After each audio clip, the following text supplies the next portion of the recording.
যে ঘরে একটি সূরা যত বেশি তেলাওয়াত হবে ওই ঘরে আল্লাহ তাআলা তত বেশি রিজিকের ব্যবস্থা করবেন। তাকে রিজিক নিয়ে কোনো টেনশন করতে হবে না। একটা কাঁচা মরিচের জন্য হলেও কারো কাছে যেতে হবে না। এটা বাইহাকি শরীফের 2498 নম্বর হাদিসের ভিতরে রয়েছে। শাহুল ঈমান ইল বাইহাকির ভিতরে রয়েছে 2498 নম্বর হাদিস।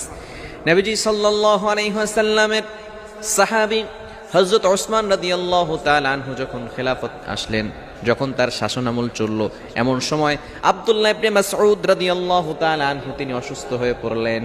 ওসমান রাদিয়াল্লাহু তাআলা আনহু তাকে দেখতে গেলেন। আমরা অনেক সময় মানুষ অসুস্থ হয়ে গেলে দেখতে যাই না। এটা হচ্ছে নবী সাল্লাল্লাহু আলাইহি সাল্লামের আদর্শ, সাহাবায়ে কেরামদের আদর্শ। যখনই কোনো মানুষ অসুস্থ হয়ে যেতেন, আপনার সহপাঠী, আপনার প্রতিবেশী অসুস্থ হয়ে গেলে আপনি তাকে দেখতে যান, তার জন্য কিছু হাদিয়া নিয়ে যান। সে হয়তো অসহায় অবস্থা আছে, চিকিৎসা করাতে পারছে না, আপনি তার কাছে যাবেন। এটাই হচ্ছে সবচেয়ে উত্তম পদ্ধতি এবং এটা হচ্ছে সুন্নাহ পদ্ধতি। ওসমান রাদিয়াল্লাহু তাআলা আনহু আব্দুল্লাহ ইবনে